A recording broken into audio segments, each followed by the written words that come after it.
Yeah. Hi. Hello, everyone. Welcome to today's video. This is Shanmugaraj. We are continuing our journey on the standard of program management as part of PM series. Today's topic is program planning activities. If you are following my channel, particularly on program management videos, you would know that we already discussed five important domains of program management. There were six components as part of standard of program management, as given by PMI. First five components are five domains like performance domain or program lifecycle. We already discussed about it. Program activities is the last component of standard of program management. So program activities are the work or the task conducted to support a program and which contribute throughout the program lifecycle. Program activities are getting categorized into three areas: program definition phase activities, program delivery phase activities, and program closure phase activities. So currently we are discussing definition phase act. See, the program definition phase establishes and confirms the business case for the program and then develop the detailed plan for its delivery. This particular phase, that program definition activities phase, is further divided into two parts: program formulation activities and program planning activities. Program formulation activities I have already given a couple of videos. You can go and refer and listen to that. Today we are going to talk about program planning activities. As part of program planning activities, further it is getting factored into 12 categories actually, right?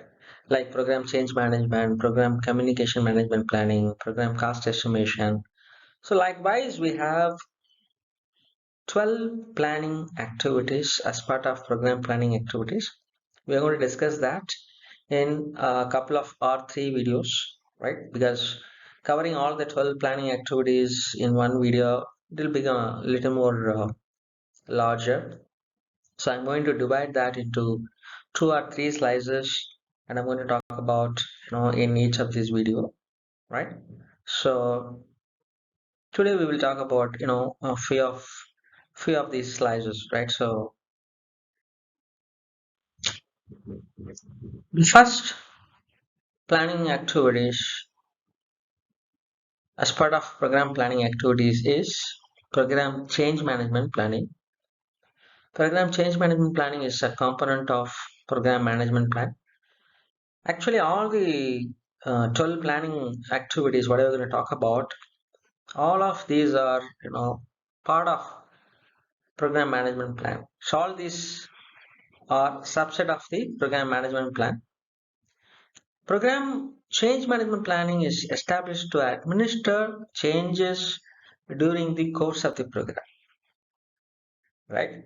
It will talk about program change management principles and procedures.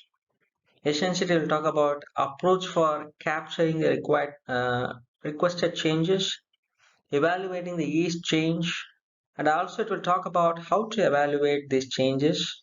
The changes could be as part of component, changes could be for a program, changes could be in the roadmap, it could be technological changes, right?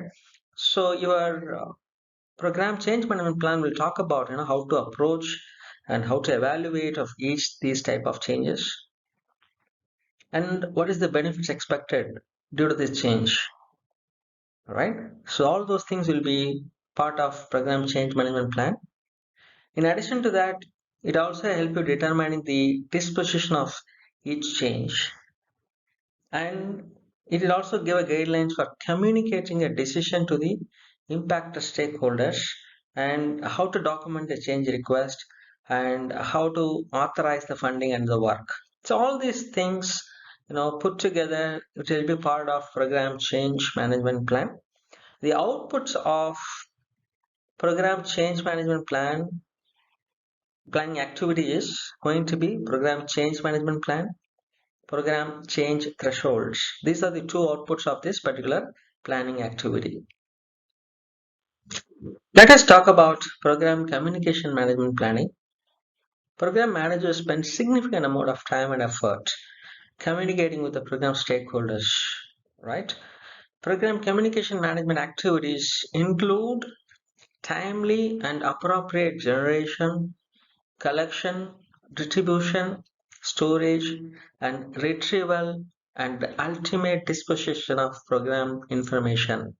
So this communication management plan is going to help program stakeholders to how to generate the information, how to collect that, how to distribute it, how to store and retrieve, right? So all those things will be part of programs communication management plan. Essentially, it is going to be, as already said, it's going to be the component of program management plan. It is going to talk about how, when, and by whom the information will be administered and disseminated. Right? So, communication requirements to be clearly defined as part of the communication management planning. Communication requirements specific to particular stakeholders should be included in the stakeholder register actually. So, as part of you need to very clearly mention specific requirements to a particular stakeholder in the stakeholder register, right? So cultural and language differences, time zones, and other factors associated with the globalization should also be considered as part of your communication plan, right? So you need to consider that, how, what is your office locations, what are the language differences we have, what is the time zones, all these things need to be considered as part of a, when it comes to the program communication management planning activities. The output of communication management planning activities would be programs communication management plan and communication requirements inputs to the stakeholder registered, right? So that is some inputs will come from the this management plan to the stakeholder register. Let us talk about program cost estimation. Program cost estimation performed throughout the program lifecycle. Many organizations use a tiered funding process with a series of go no go decisions at each major stage of the program. The weight or probability may be applied based on the risk and the complexity of the work to be performed in order to derive the confidence factor, right? Whenever you provide a cost estimation, you have to give the percentage of confidence, like, we are confident as a program manager, I'm 90% confident about my cost estimation, right? So how do you arrive at that confidence factor? You need to apply weights and probability, depends on the components, deliverables, risk and complexity of the deliverables, right? So you can put some weights and probability to that, you can arrive at that some kind of confidence factor, because that give a more confidence to our stakeholders. You can have statistical techniques such as Monte Carlo simulation, as part of cost estimation techniques. There are multiple techniques available. You can use any of those techniques which is as per organization style.